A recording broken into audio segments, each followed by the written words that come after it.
Leviticus chapter 14. The Lord said to Moses, "These are the regulations for the diseased person at the time of his ceremonial cleansing, when he is brought to the priest. The priest is to go outside the camp and examine him. If the person has been healed of his infectious skin disease, the priest shall order that 2 live clean birds and some cedar wood, scarlet yarn, and hyssop be brought for one to be cleansed. Then the priest shall order that one of the birds be killed over fresh water in a clay pot.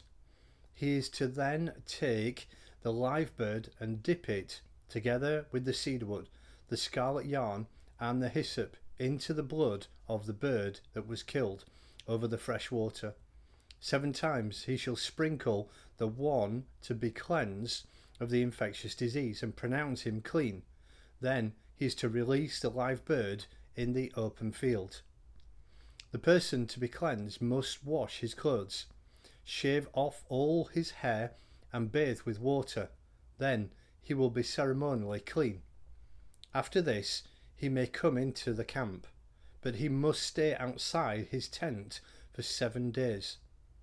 On the 7th day he must shave off all his hair. He must shave his head, his beard, his eyebrows, and the rest of his hair. He must wash his clothes and bathe himself with water, and he will be clean. On the 8th day he must bring 2 male lambs and 1 ewe lamb a year old, each without defect, along with 3/10 of an ephah of flour mixed with oil for a grain offering, and 1 log of oil.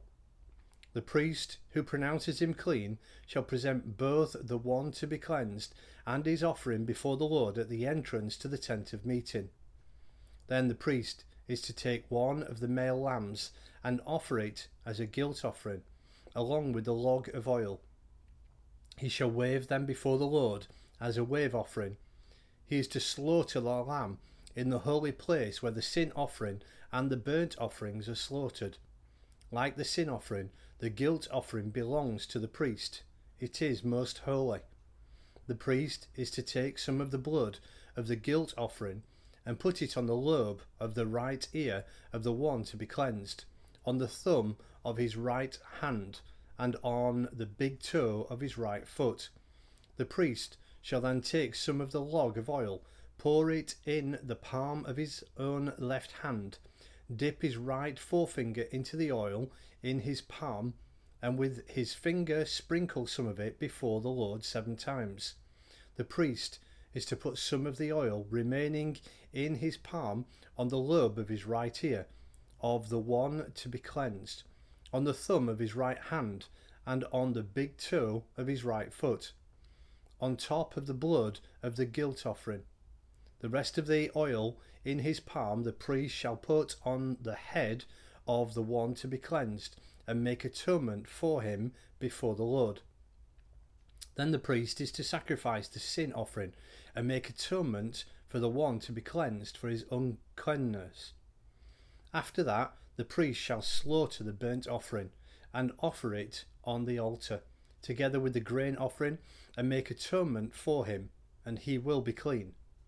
If, however, he is poor and cannot afford these, he must take 1 male lamb as a guilt offering to be waved to make atonement for him, together with 1/10 of an ephah of flour, fine flour mixed with oil for a grain offering, a log of oil, and 2 doves or 2 pigeons, which he can afford, 1 for a sin offering and the other for a burnt offering. On the 8th day he must bring them for his cleansing to the priest at the entrance to the tent of meeting before the Lord. The priest is to take the lamb for the guilt offering, together with the log of oil, and wave them before the Lord as a wave offering.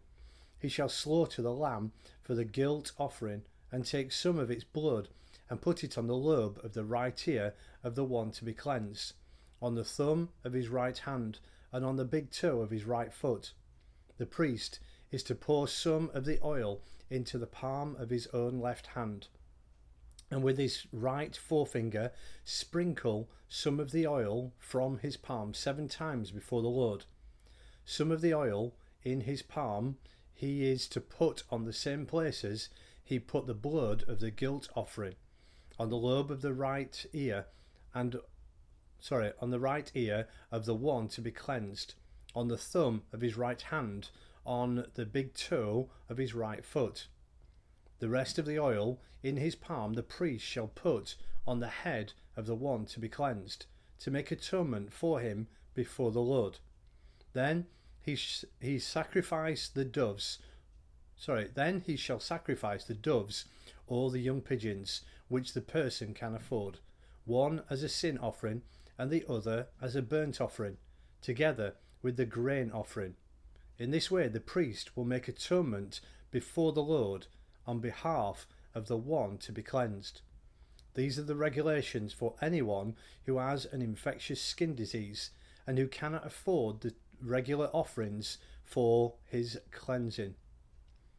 The Lord said to Moses and Aaron, when you enter the land of Canaan, which I am giving you as your possession, and I put a spreading mildew in the house in that land, the owner of the house must go and tell the priest, I have seen something that looks like mildew in my house. The priest is to order the house to be emptied before he goes in to examine the mildew, so that nothing in the house will be pronounced unclean. After this, the priest is to go in and inspect the house. He is to examine the mildew on the wall, and if it is greenish or reddish, depressions that appear to be deeper than the surface of the wall, the priest shall go out of the doorway of the house and close it up for 7 days. On the 7th day, the priest shall return to inspect the house. If the mildew has spread on the walls, he is to order that the contaminated stones be torn out and thrown into an unclean place outside the town. He must have all the inside walls of the house scraped and the material that is scraped off dumped into an unclean place outside the town. Then they are to take other stones and replace these, and take new clay and plaster the house. If the mildew reappears in the house after the stones have been torn out and the house scraped and plastered, the priest is to go and examine it, and if the mildew has spread in the house, it is a destructive mildew. The house is unclean. It must be torn down, its stones, timbers, and all the plaster, and take out of the house to an unclean place. Anyone who goes into the house while it is closed up will be unclean till evening. Anyone who sleeps or eats in the house must wash his clothes. But if the priest comes to examine it, and the mildew has not spread after the house has been plastered, he shall pronounce the house clean, because the mildew is gone. To purify the house, he is to take 2 birds and some cedar wood, scarlet yarn, and hyssop. He shall kill one of the birds over fresh water in a clay pot. Then he is to take the cedar wood.